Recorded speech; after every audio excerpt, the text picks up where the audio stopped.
Anyways, we're going to go live in 3, 2, 1.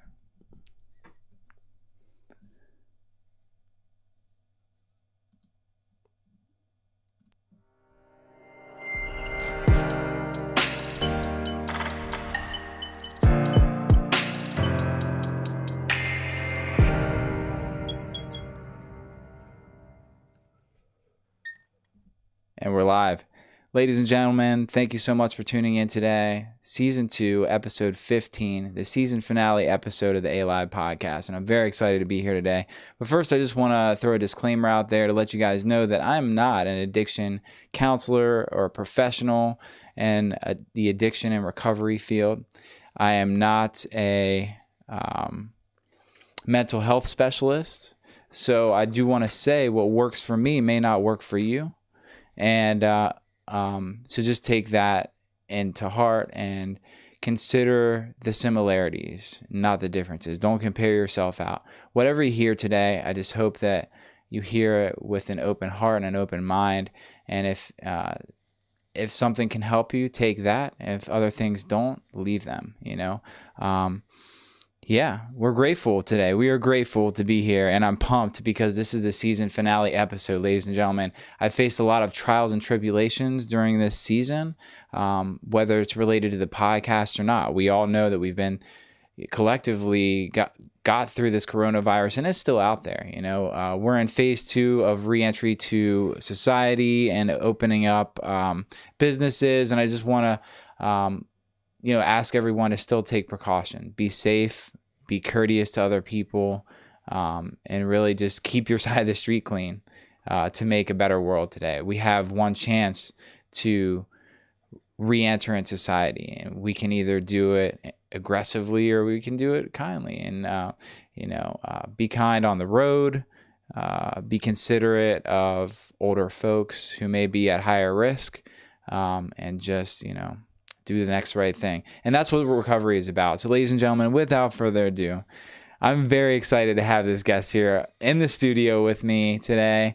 A lot of people know him. I know him as William V. William, thanks for doing this, man. Welcome.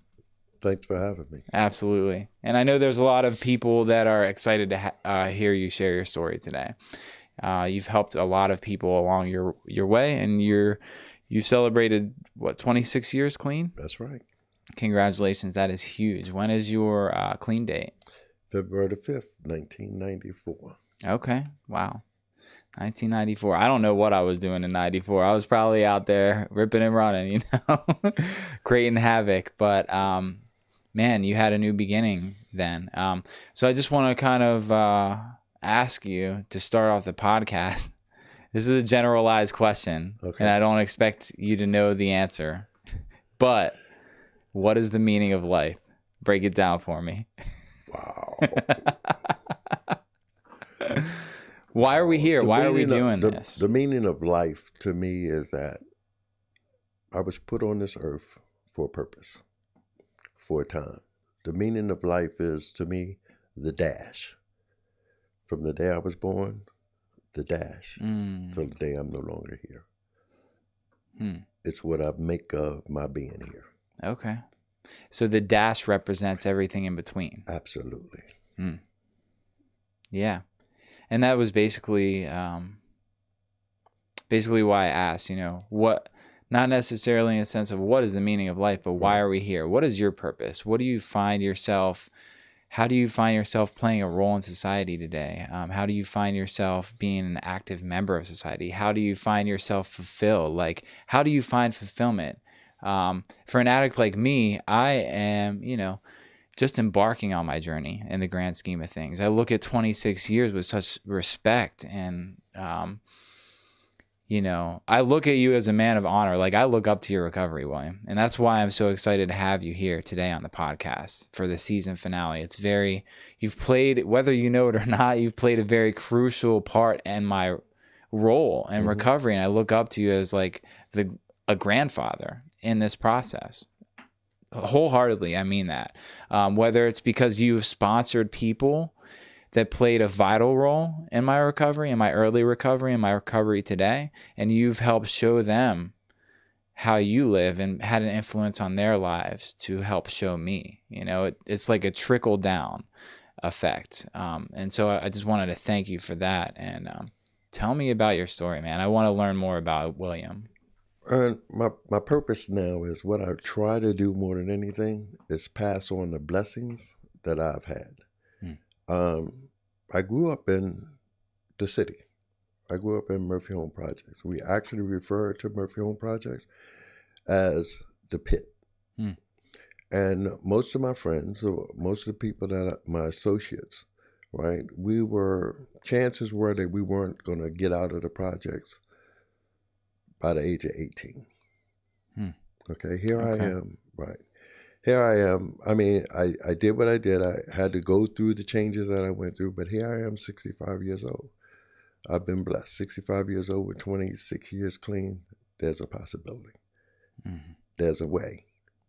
And all I try to do is share my story and is help as many people as I can to have them believe that there's a way. That's awesome. Spreading that hope and compassion that I really feel the compassion when you share, and when you talk to me. I feel like where I've been, and you're just trying to help me out of that hole that I've dug myself into in active addiction. And, just because I'm clean today for 2+ years doesn't mean that I'm not still living those character defects and those shortcomings in my life. And it's a learning process. Where do you find yourself in that learning process? Are you still learning today? Do you approach recovery with an open mind? What is your experience in that?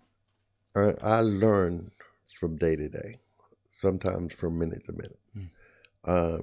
I had to get humble last night. I've had the same gentleman sponsor me for 26 years. And yesterday he had 32 years clean. And I forgot to call him. And I had to reach out to my sponsees to help me. And I asked them, please help me. Please call my sponsor and congratulate him on 32 years clean. He came out of the same place that we were raised, in the same area. And by the time I got here, he had 6 years clean. If he could do it, I could do it. And he's shown me the way.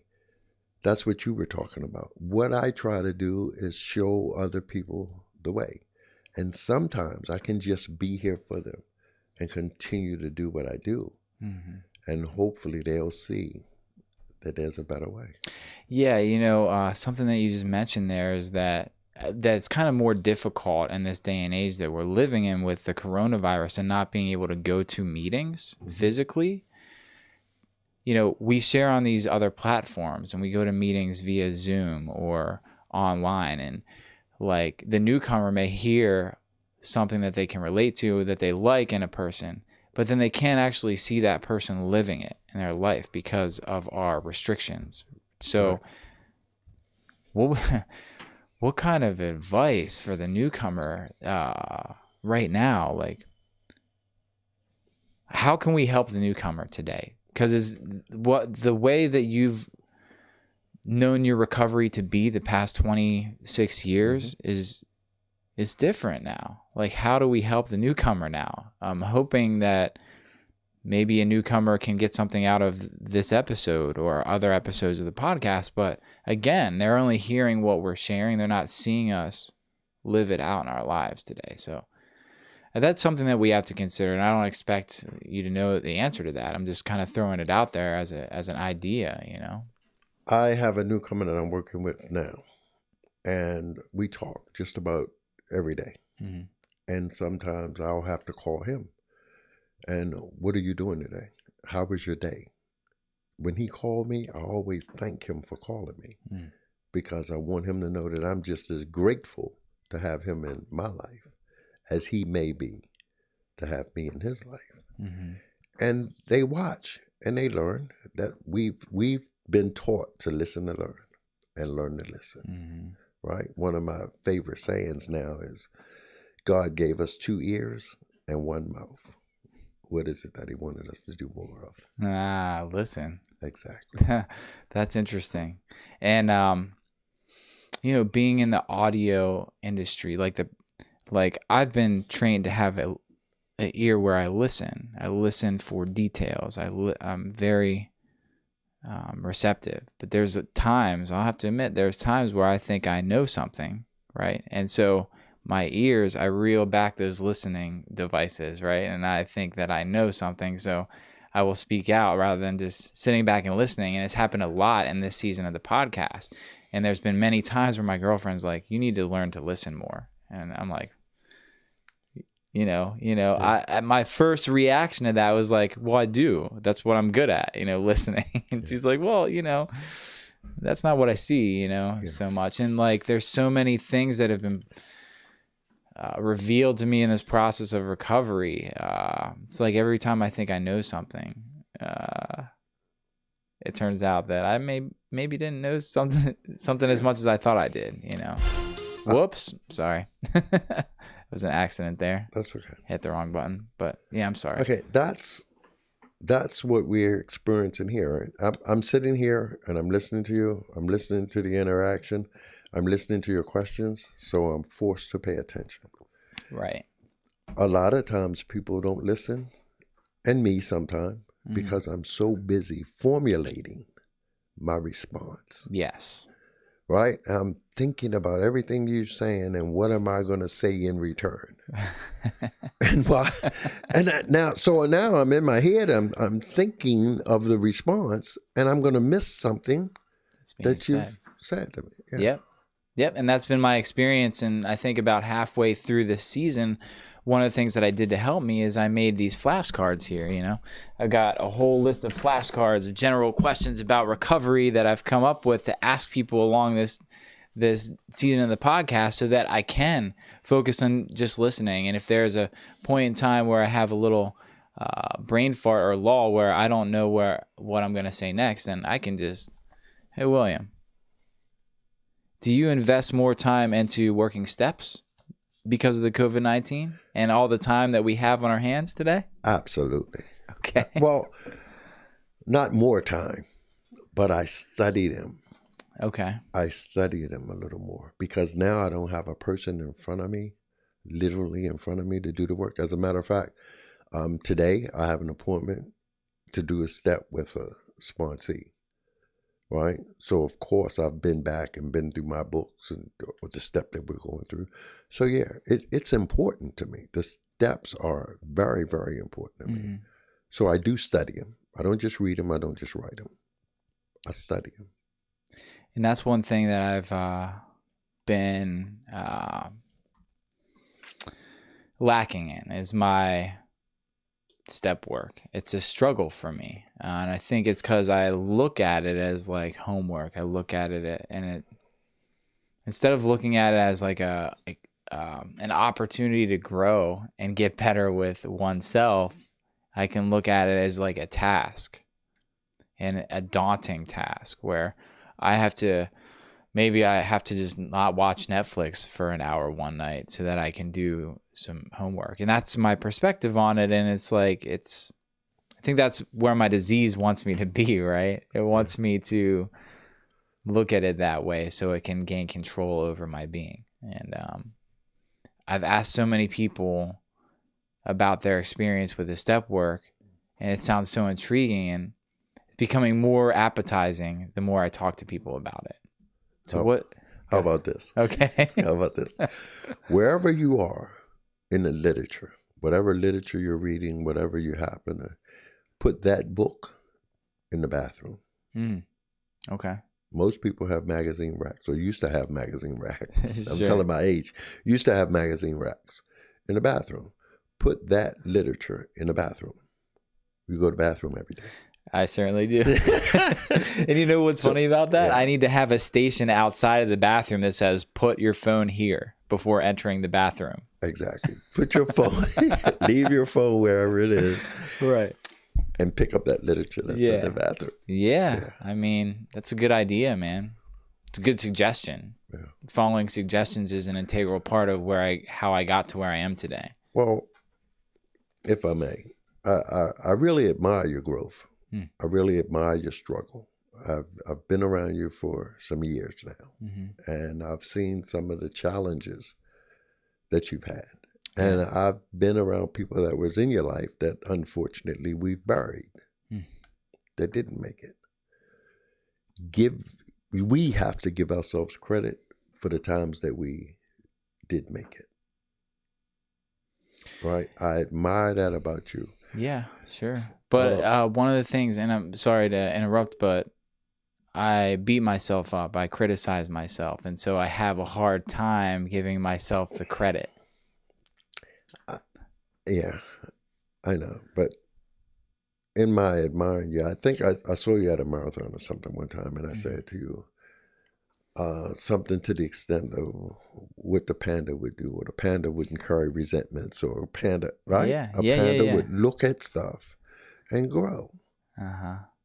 right? And that's how I apply things to my life. If I think about you, Okay. right, I will think about what I've said to you, right? If I have a number of sponsees now, Okay. and I'll say stuff to them. The important thing is they'll hold me accountable for what I said to them. Mm-hmm. So once you pass it on to somebody, right, you're going to get it back. Mm-hmm.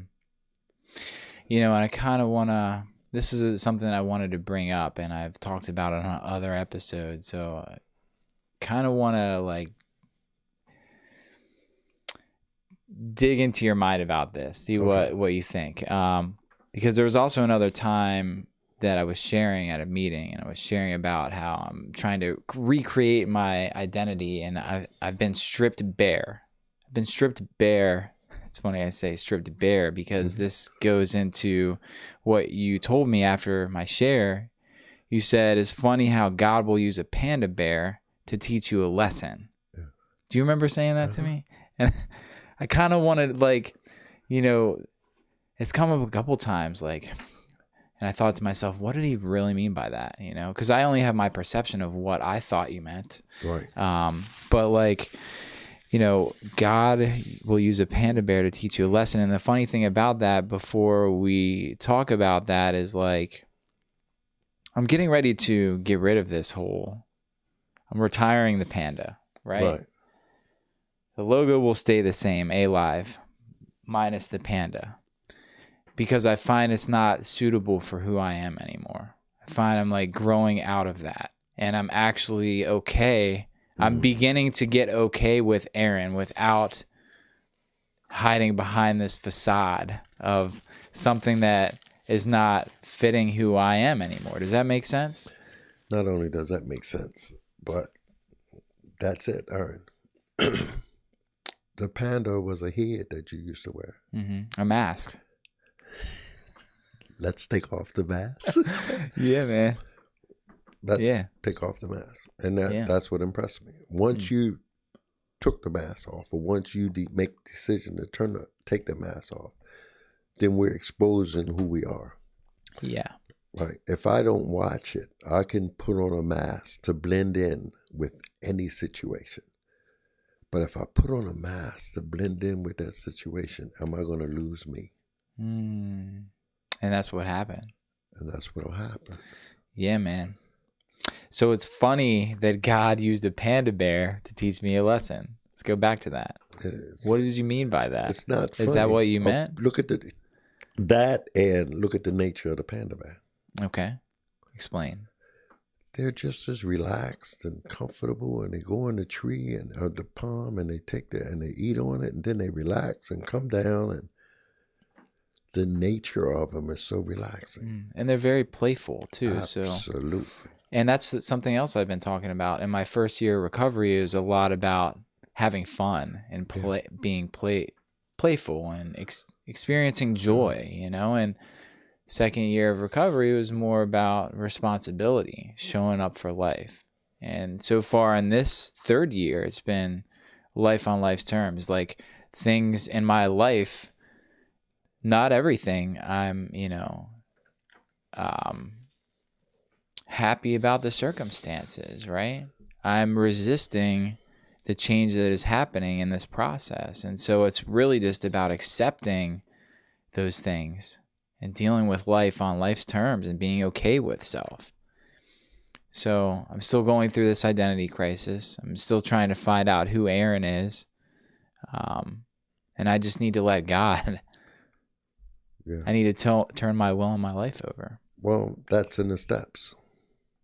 That's in the steps. When I do my steps, the only person I really learn more about is William. Nobody else. I'm glad to hear you say something about being able to have fun and being able to laugh, because it took me a while to be able to do that, because some of the things that I had subjected myself to in active addiction, I had to learn how to laugh about it. The literature says that I was committing suicide on a daily basis, right? God's brought me by that. Mm-hmm. So now I'm reaping the benefits of what I've been blessed with. I can joke about some of the things that I subjected myself to, or some of the things I subjected other people to, only to appreciate more of being on the opposite side of it. Yeah.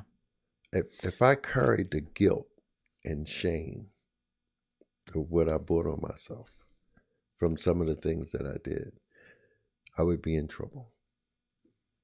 Yeah, and guilt and shame. It's said that a grateful addict will not use, right? So you talked about just remaining grateful. I mean, you said it without saying those words, just being grateful.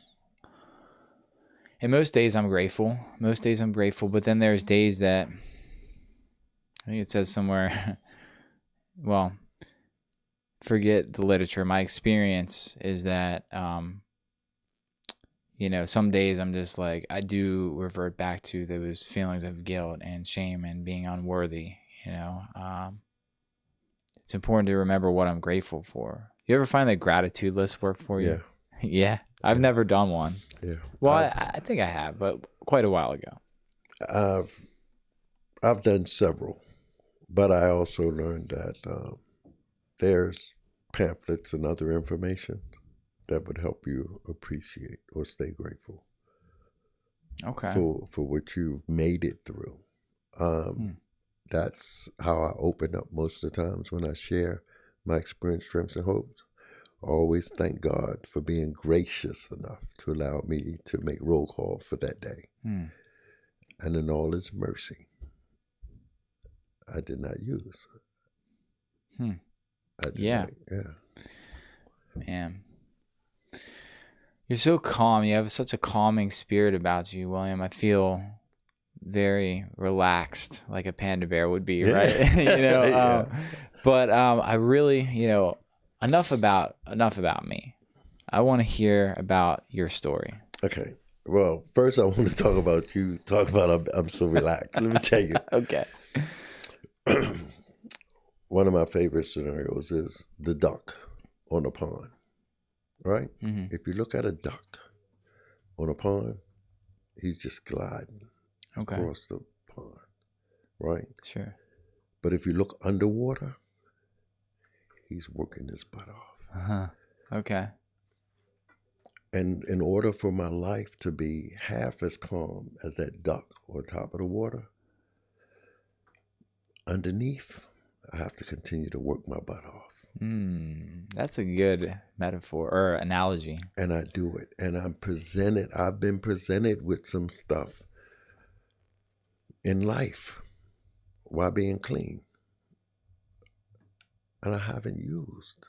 I worked my butt off to keep my life as calm as I possibly can.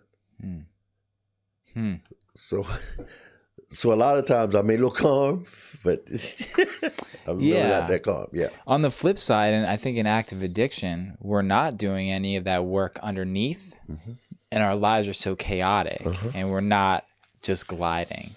Right. We're resisting, and we're up, and we're down, and Yeah, it's about the getting and using, and I didn't know exactly who I was and where I was going and what was next. And so my entire life and addiction is panic, right? But being introduced to some ways to better myself. I've gotten better. Yeah, I'm sure. I mean, the little amount of growth. Well, I've come an exponential amount away from where I was in active addiction in just 2 years. I mean, I can't imagine 26 years of this process. Well, normally when I said my clean date and I say 1994, I usually say 1994 BC. And that was before crack. Sure. Right. I mean, because thank God I didn't go down that road. Oh, okay. I gotcha. Right. I didn't go down that road. Now, I hear a lot of people say, well, they went down that road and they got in here a lot faster. Yeah, it's amazing. The way the crack epidemic really was in the 80s, right? And you lived through that. It was just a baby at that point in time, you know. But so that's awesome. Yeah, but I watch people come in. Yeah, I'm sure. And we talked about it, and I listened to their stories. And I've learned that they did that. Now I don't have to because I know about it. And it's the same thing with the fentanyl now, right? They're doing that, and I don't have to. I had a guy to share a story with me, and he said when he got here that from the fentanyl addiction, that his fingernails actually hurt. He couldn't tap he couldn't touch anything with his fingernails because wow. No, that's not wild. That was God showing up to say, if you ever think about fentanyl, listen to this guy's story. And that's what I do. I get as much as I can from as many people as I can. Yeah, it's like almost like other people make the mistakes so that we don't have to, right? Absolutely. And there's one thing that I've heard before in the rooms where they say, like, you know, one addict died so that another addict didn't have to. And I don't know that I really like that, but it's almost like it's like a sad reality of this disease, right? And what do you think about addiction, alcoholism?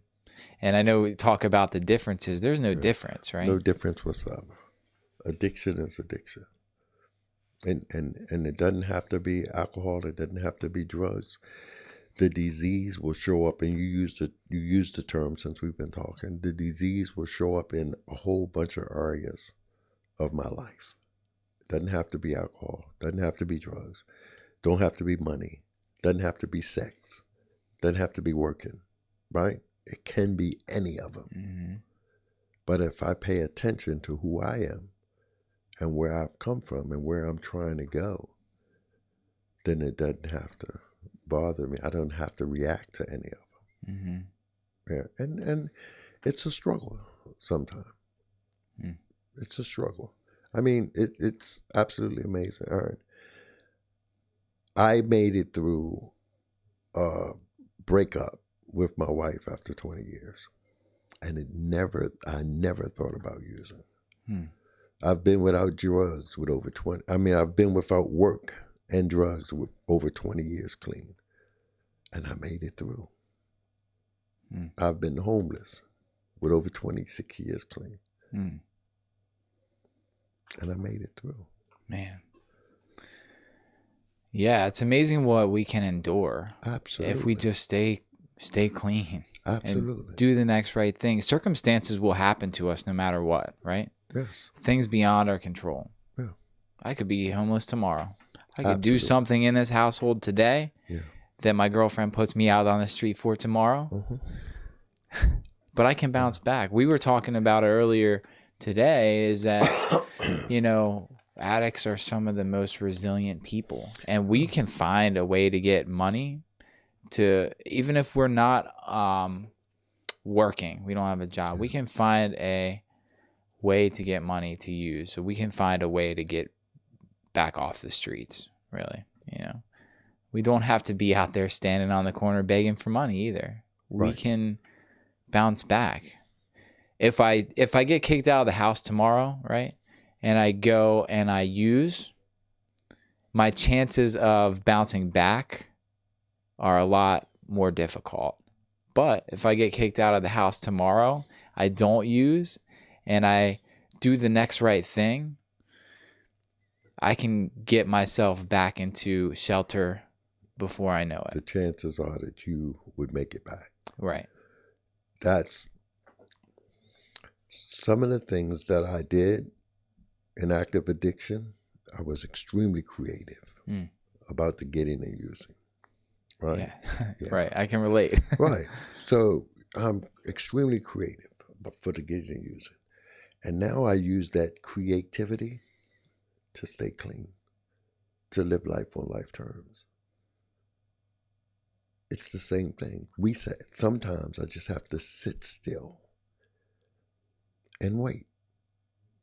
And I'm okay. I'm okay even if it's just that I didn't use. And that's really the answer to all this. No matter what, just don't pick up. Just don't pick up. That's the answer. If you're hearing and you're listening and you're struggling and you're in the midst of this grip of addiction, just don't pick up.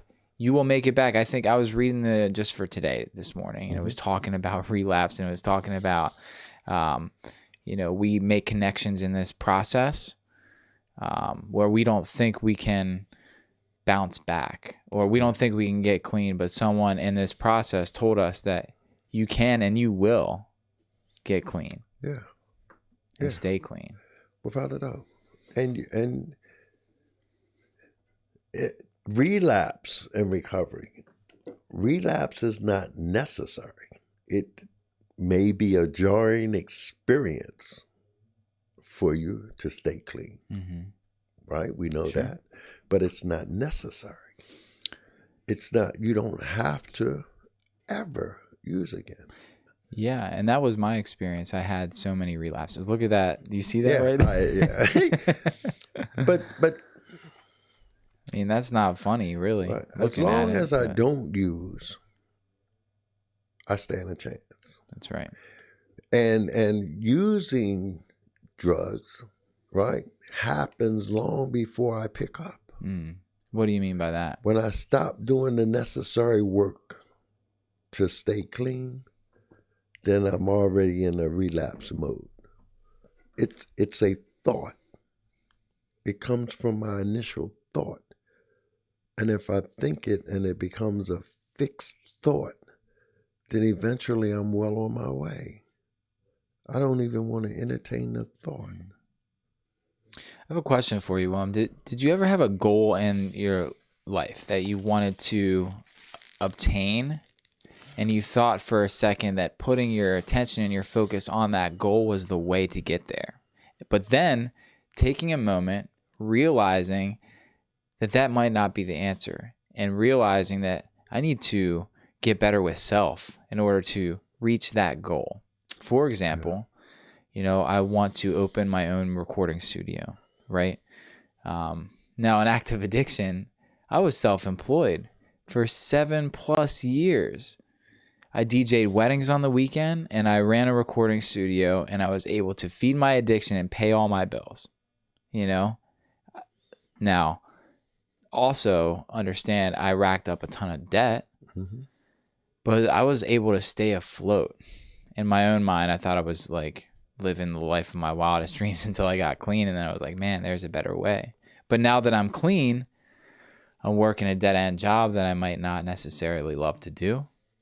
But like I was telling you earlier, it provides me an opportunity to reintegrate myself into society, get better with self, become a provider for my family, and be all these other things that I never thought that Aaron wanted to be, but God saw fit for me to be, such as a father. Now, going back to what I was saying is that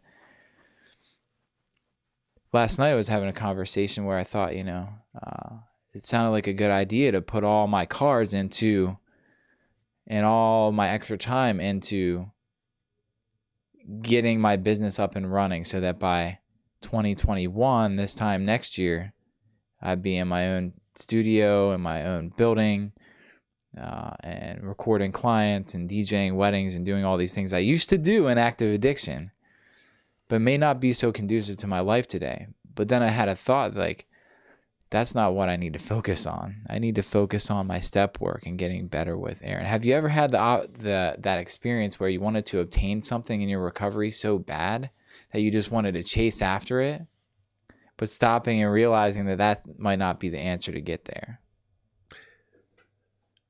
Am I making sense? Yeah. It's my goals, like you said. Mm-hmm. I still have goals. Sure. Okay. Some of my dreams are my goals. And the only way to get there is to have faith that you'll get there. The obstacles that come, I want to use this scenario, and I hope you don't mind. Hope you don't get offended. Oh, sure. A few years ago, Mm-hmm. your studio was in somebody else's house in somebody else's basement. Yes. Yeah, sure. Talk about it. Look at you, right? Right. And look at you now, Mm-hmm. right? Right. A few years ago, I was in my own home, and now I'm renting from somebody else. Mm-hmm. But I haven't given up hope that I'm going to again be able to be in my own home again, right? I don't know when it's going to come or how it's going to come. But I know that I'm doing the right thing. I think I shared a little bit about it earlier upstairs, that I was out of job January the 17th. Mm-hmm. January the 17th, I was terminated from a job. Mm-hmm. January the 26th, Not my too far birthday, apart. I turned 65 years old. Mm-hmm. So now I'm at retirement age without a job. Sure. What am I going to do? What am I going to do? Okay, have faith. Have faith. It's get difficult for me sometimes to turn it over and say, I know you're going to walk me through this when I can't see what's behind door number one. Mm-hmm. But now I'm working. Mm-hmm. I'm working a brand new job at 65 years old. My goals are still alive. Yeah. Right. And that's awesome. And I think you helped me realize something just now, William, which is why I like to do this. I like to, but anyway, let me just get to it. You helped me realize that it doesn't matter if I'm in a studio next year, 2 years, 5 years from now. If I'm not okay with myself, Yeah, what the hell's the point? absolutely. What is the point of me doing that if I'm still sitting in pain, holding on to resentments, holding on to disillusion, or whatever it is? I talked a lot this season about playing the victim. Mm-hmm. Playing the victim, and victims don't recover, right? And I made myself the victim. Like that was my own fault. And sometimes I still play the victim. I want to blame everybody else but myself. Yeah. Yeah. And that's where I see my disease rearing its ugly head. And how can I be okay with my side of the street if I don't do any work to look at it and see how I can get better with it? I have to accept what's going on my side of the street. It's very easy for me to shoot somebody else down, to blame it on them. Mm-hmm. It's a lot easier for me to focus on somebody else, their shortcomings or what they're not doing. Mm-hmm. Because that way I don't have to look at myself and be embarrassed or humiliated or any of the above. Yeah. So, but when I really, really look at my side of the street and I start doing work on my side of the street or in my environment, my immediate environment where I live, right? If I focus on how my relationship with my children can be better versus how somebody else's relationship with their children are, then I'm going to get better. Yeah, it's like I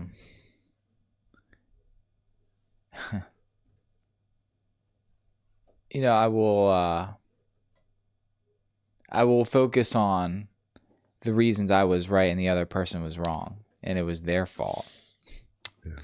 I need to get into the step work, William. I need to get into this process. And I think that's another reason I'm so excited. This is the last episode. I've put so much time and effort into this podcast, and sure, it's been super rewarding. It's helped me learn a ton about myself, but I'm not going to get the same growth from doing this as I am from doing the work on myself. That's walking the walk. Walking the walk was my ability to ask for things, receive things, be blessed with things that I didn't ask for, be grateful for whatever it was that would come down the pike. That was my prayer when I first got clean, that God, please give me the ability to deal with whatever come down the pike. And how have you been dealing with things that beyond your control? Is that what you mean, right? Yeah, absolutely. And I've been doing well with it. Not always accepting it right away. You know, sometimes, matter of fact, the last couple of days, because things got a little hectic in my life, be it one of my children or one of my friends or whatever, I went to a fishing hole. I went out on a pier and sat there by myself 2 days in a row. This was just this past week? Yes. And I viewed the sunset alone. So I sat and I meditated and I waited for an answer. You know what's funny about that, William? Yesterday I tried to do the same thing. Went to a fishing hole. But what I found is that I worked a half day yesterday. I got off work. I get on 695 to head south towards Pasadena, right? With my fishing rod, and had to get bait, so I had to stop at a 7-Eleven. As soon as I got off work, the anxiety kicked in because there was construction on 695 and the traffic was backed up, and here it was already 1:30 and couldn't find bait where I wanted to find bait. So I get into Catonsville, I find bait there, and I just go down to the Patapsco, and I think I'm just going to find a spot and I'm going to be in solitude and I'm going to be able to focus on my thoughts. But then get into the Patapsco and there's so many people swimming in the river. And I'm telling you, man, my anxiety got the best of me, and I just let it manifest my whole being, and I couldn't relax. I couldn't be with God. I couldn't meditate. I couldn't get what I was looking for. And so instead of just letting go and allowing it to be what it was, I fought it. And, quite frankly, I didn't have such a good day yesterday. Yeah. So hearing you being able to do that it's like, it's hope that tomorrow can be a better day. Today can be a better day. And before you came, I was sitting out on the stoop and I was just thanking God for the new opportunity, for the new day. Because I'm in that process right now of turning my will and my life over to God as I understand Him. And there's been a lot of resistance here. And I don't know how to let go of that control. I don't know how to give it over to someone or take a suggestion, What works for me is, as best I can, to always believe to have the faith that it's going to be all right. It's extremely difficult to let go and not want to control it, not want to put your hands in it. Absolutely. Right. It's just difficult. Oh, I expected it to go this way. I asked for it, but I expected it to go this way. Right? There's a saying that we say, right? Don't tell help how to help you. Yeah, it's like expectations. Like, if you expect somebody to help you a certain way, expectations, I've heard, are premeditated resentments. Because most expectations are unrealistic. Yeah. If you set your expectations low, if you're going to have expectations, I'm sorry, go ahead. Expectations are unrealistic because I'll ask for things, or I'll expect stuff, and if it doesn't come my way, I'm setting myself up for failure. Because I'm expecting it to be a certain way. And when it doesn't turn out to be that way, how am I going to deal with that part? Yeah. You know, it's hard. It's hard to manage your own life, right? It's hard to manage your own life. It's recommended that we don't try, too. It's recommended that we ask for help, right? And I found that lately, you know, amidst this worldwide pandemic, it's been harder to step outside my comfort zone when I'm inside my comfort zone, inside the house, to my own devices. It's harder to reach out. It's harder to ask for suggestions, ask for help, and it's easier to just live my own life and do what I want to do when I want to do it. But it's not conducive to my recovery, I found out. It's not. It's not conducive to growing, really.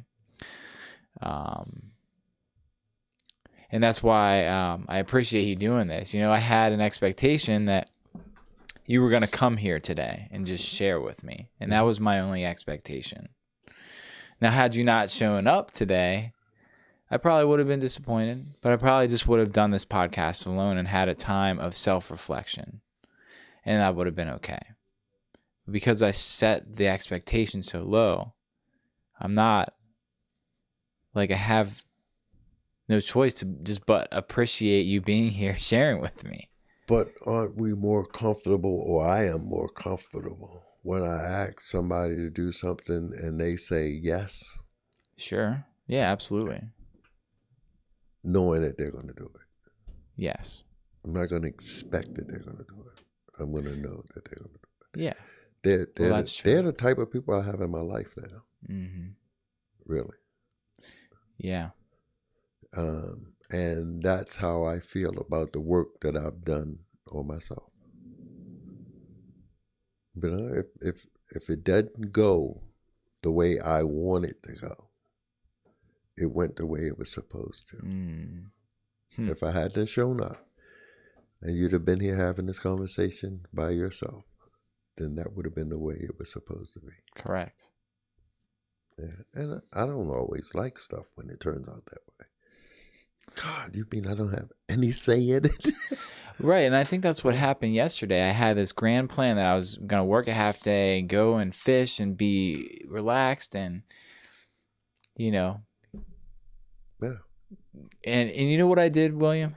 It's funny. I thought I was going to fish, right? I've been waiting to fish all winter. Like, it was just a newfound hobby in recovery. Like, I haven't been fishing since I was a little kid, but I found a fishing pole in the garage here, and I got a new bait and tackle box, hooked up the rigs and everything.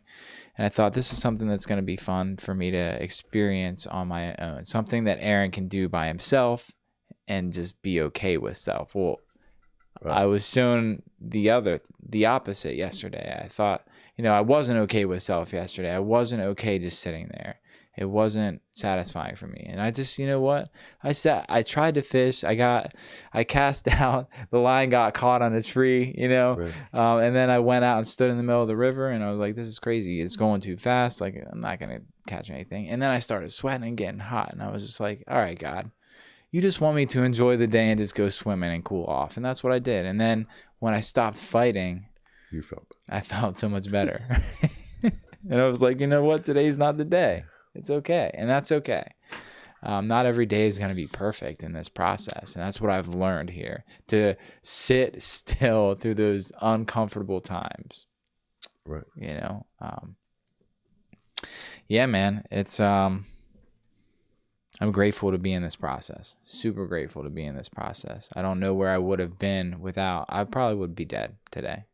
That's just the reality of this disease and the way the drugs are today on the streets. And it's scary, man. It's scary.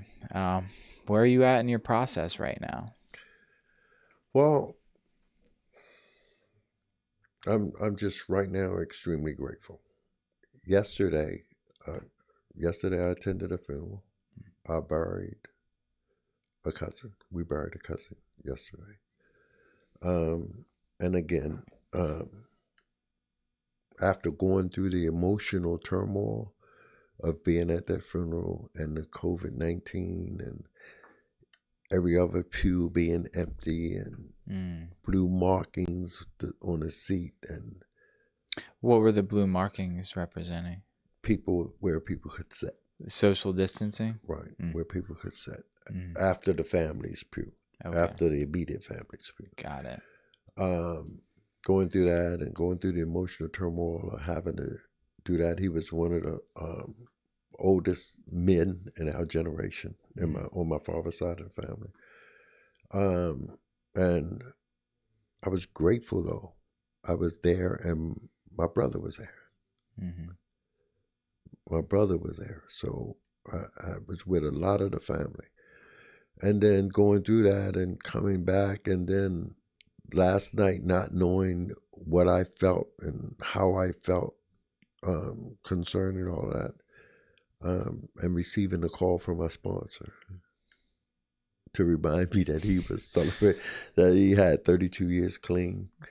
That was another blessing. I did feel bad when he called me, and I had forgotten. But after I talked with him, I know that he's my lifeline to where I'm at now in my recovery. So I was grateful.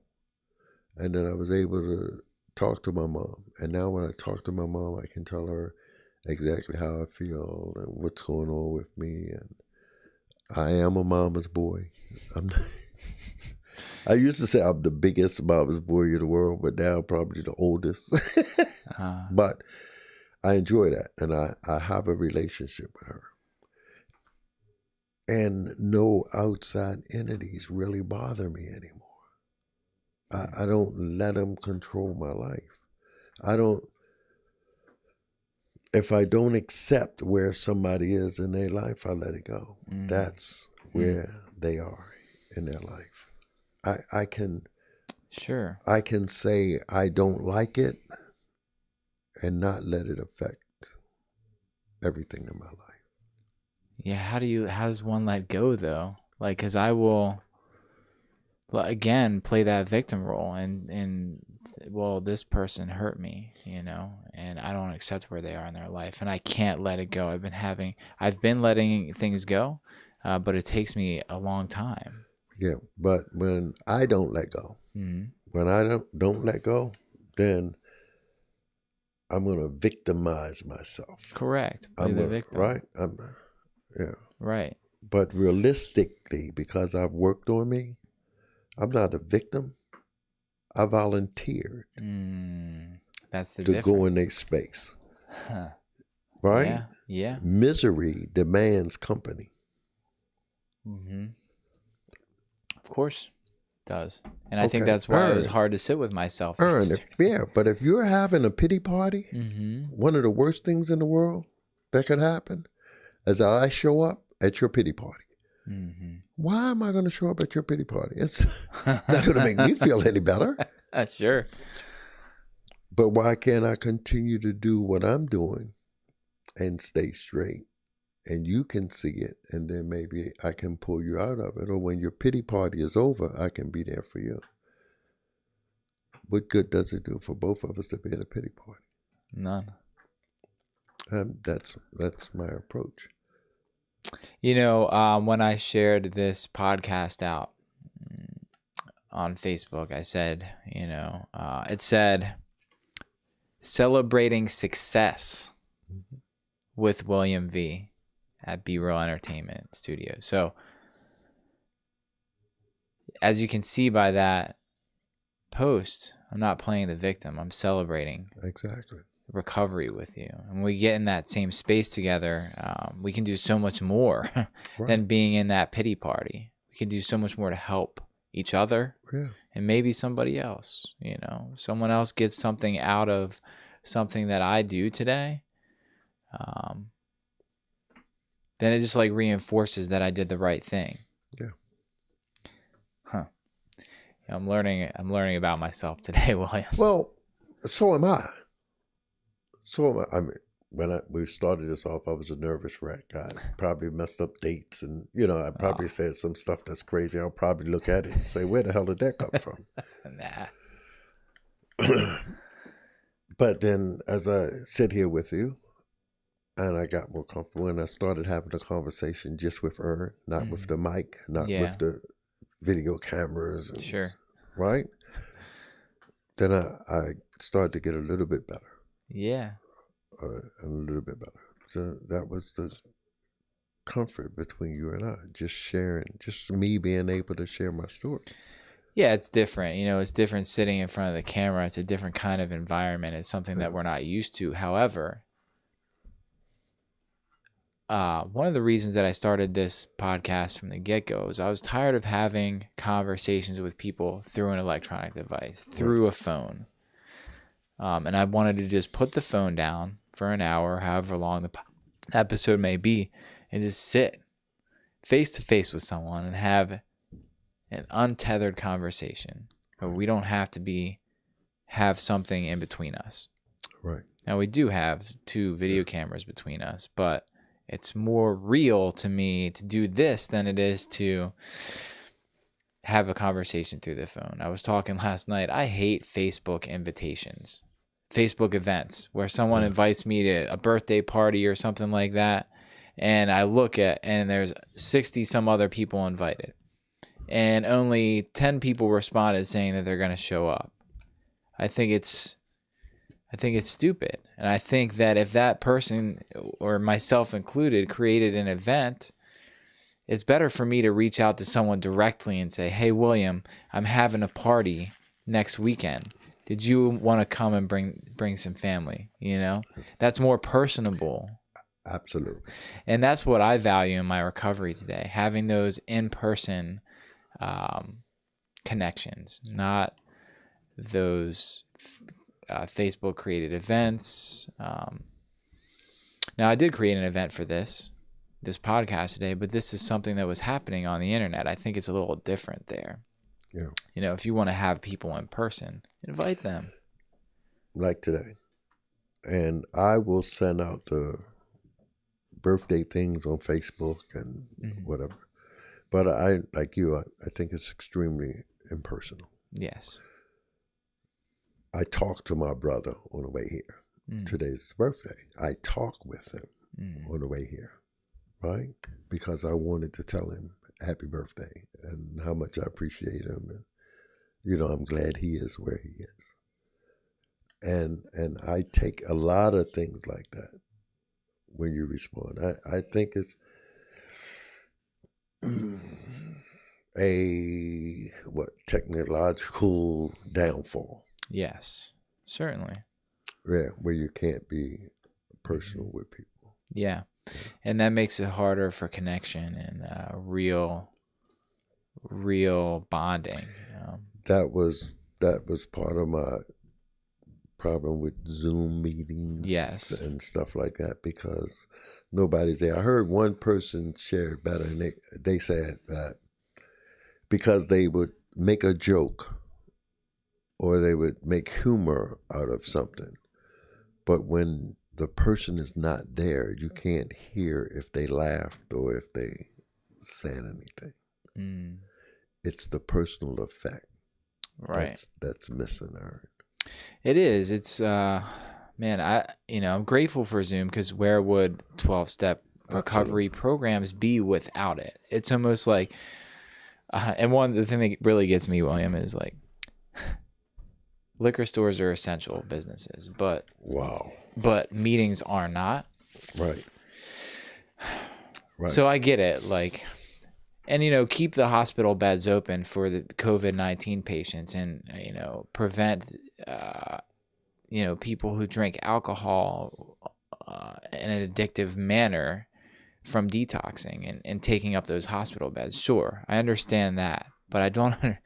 It's just a weird thing. It's like, how can a liquor store be essential, but different 12-step recovery programs not be? So the churches have had their doors closed, and we can't go to meetings. We can't show up in person for each other. And so Zoom has been a very helpful thing to keep those programs alive. And, we're very resilient. Addicts are very resilient and we're able to adjust, right?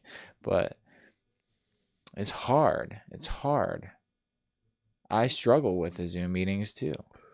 But let me tell you what was the scariest thing along the lines of what you're saying.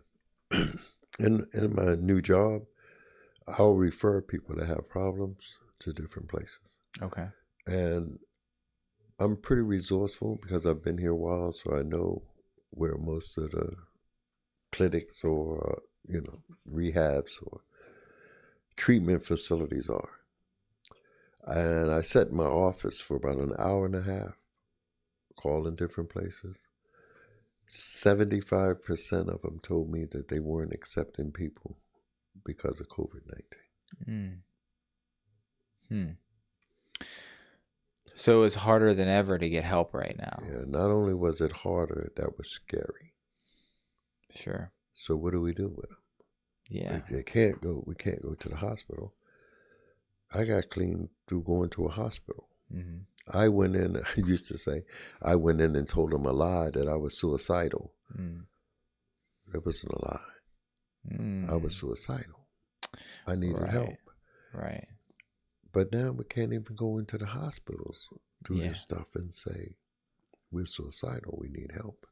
Well, even before COVID-19, we couldn't go get detox in a hospital setting, correct? I mean, there may be some hospitals that are willing to accept that, but in my experience, you couldn't go in and say, I'm an addict. I need help to get off X, Y, or Z. Exactly. But you could go into an emergency room and say that you were suicidal.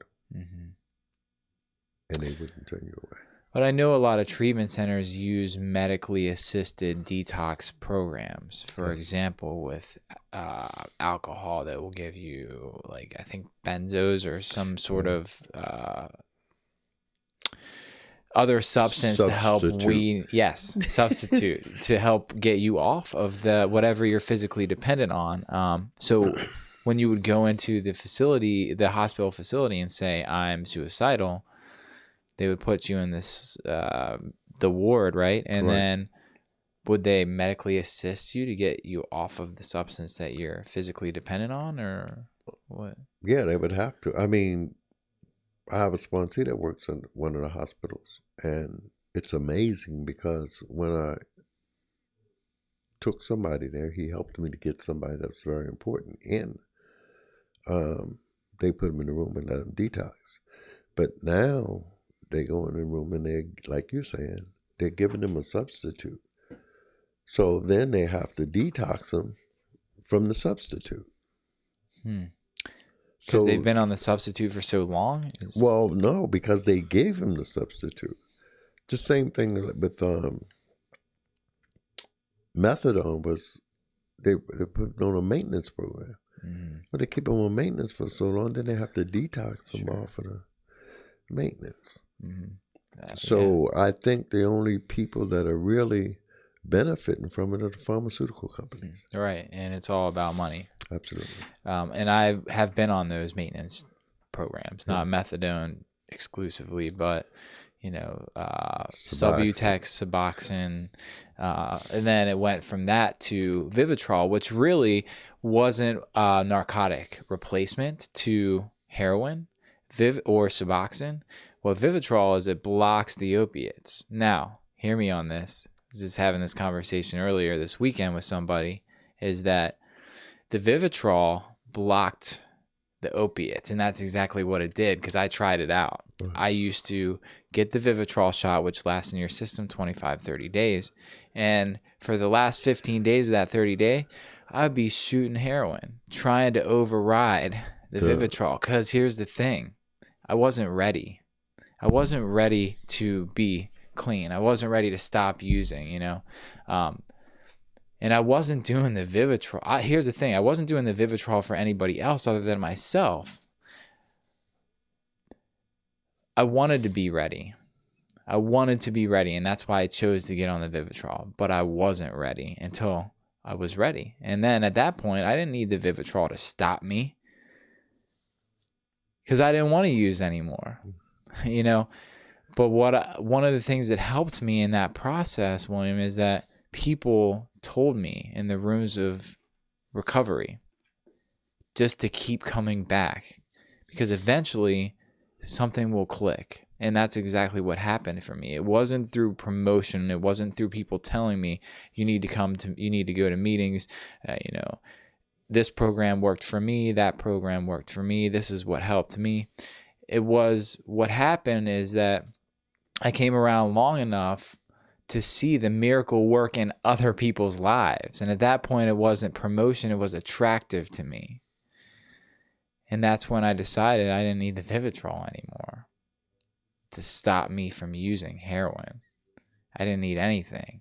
I just needed the evidence in other people's lives to give me that drive to want to stay clean and experience that freedom in my own life. Does it make sense? Makes a whole lot of sense. But what I want to do is thank you for sharing that part, because that's one of the things that when I listen to people like you and I say, thank God I haven't done that yet. But listening to you lets me know that I don't have to. Not only that, I don't have to. I don't want to, Aaron. You've mentioned Vivitrol and what was the other one? Suboxone. And I haven't done any of them. And I want to say yet, because yet means you're eligible too. I have no desire to do that.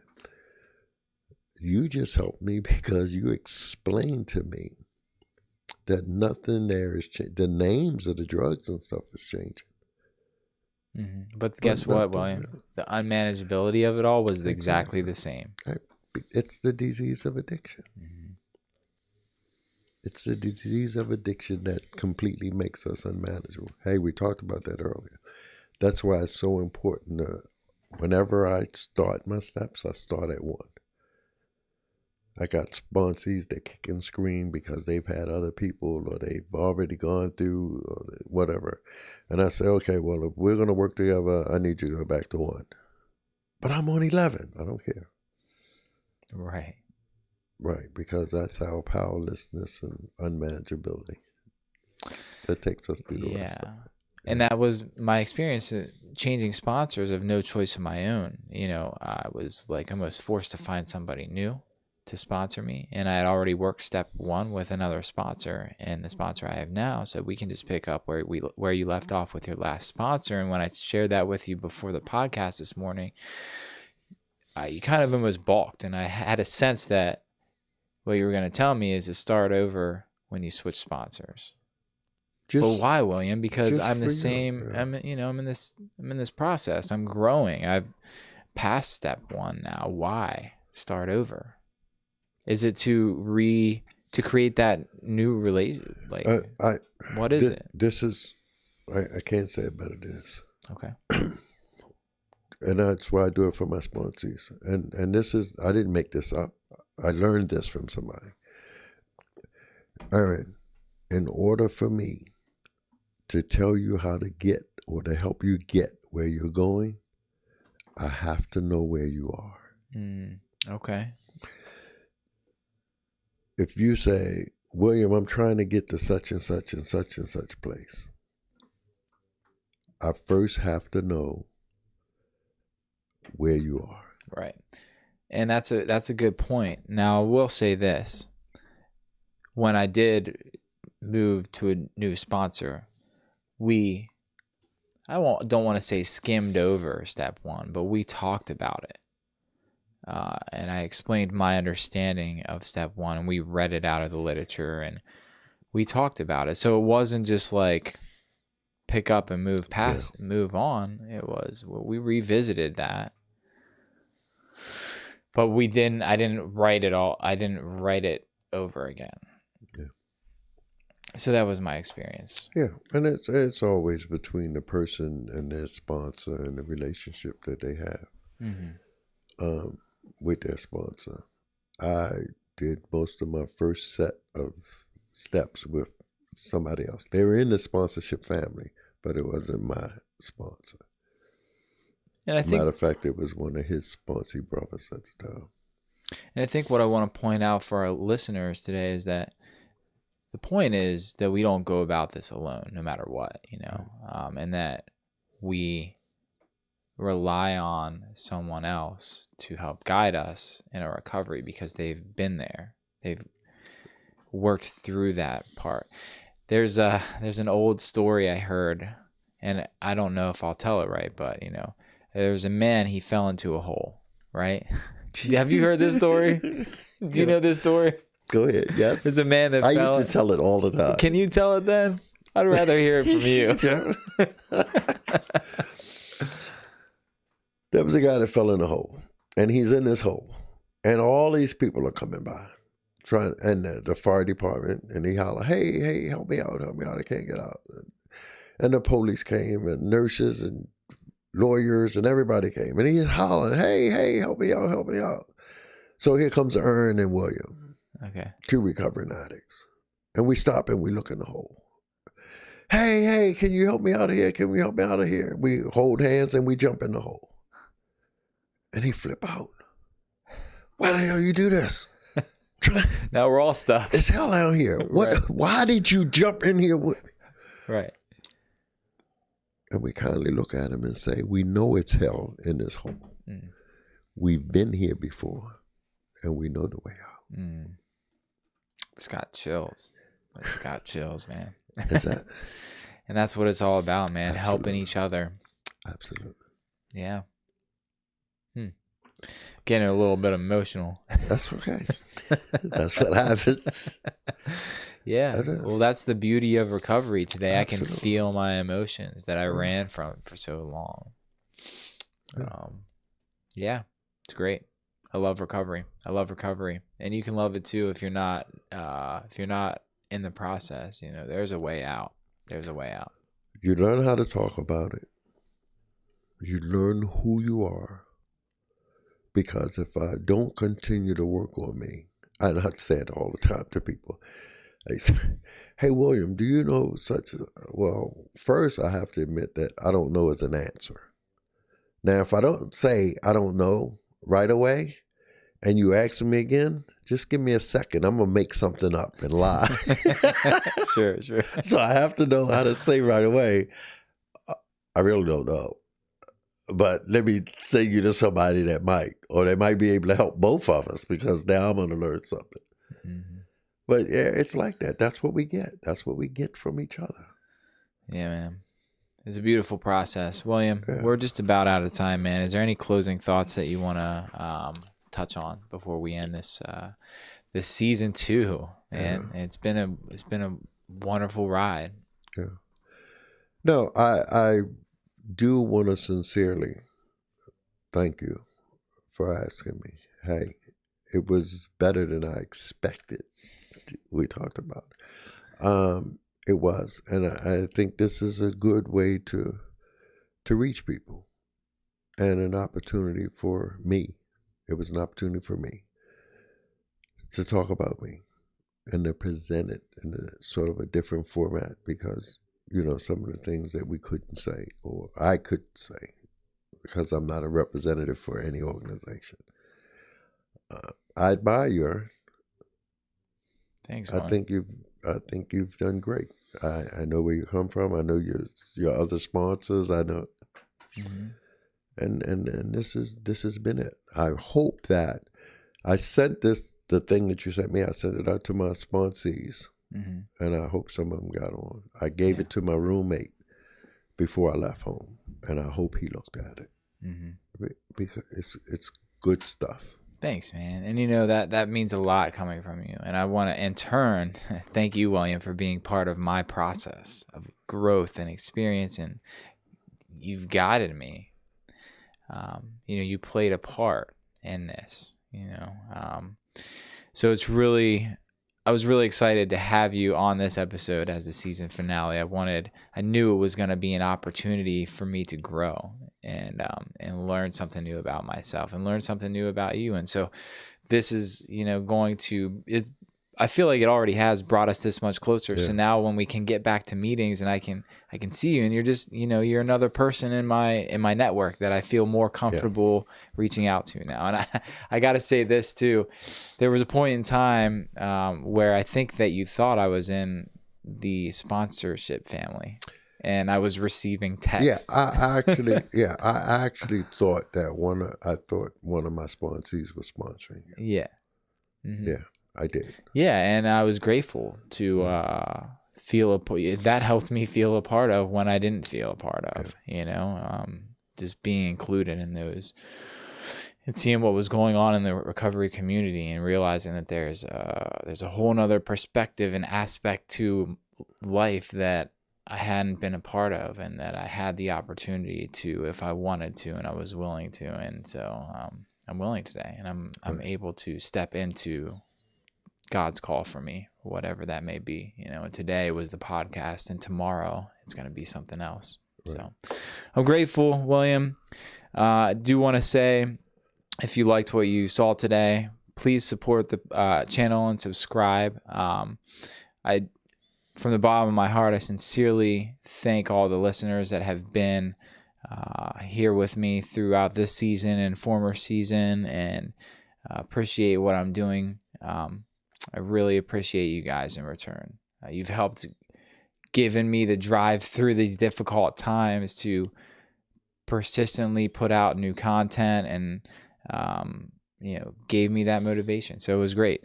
Ladies and gentlemen, it's been a great season. Thanks again, William, for doing this, and look forward to seeing you in meeting. More than well. All right.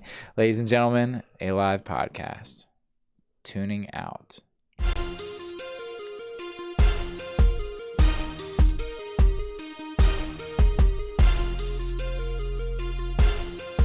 Subscribe now at A.live Panda on YouTube.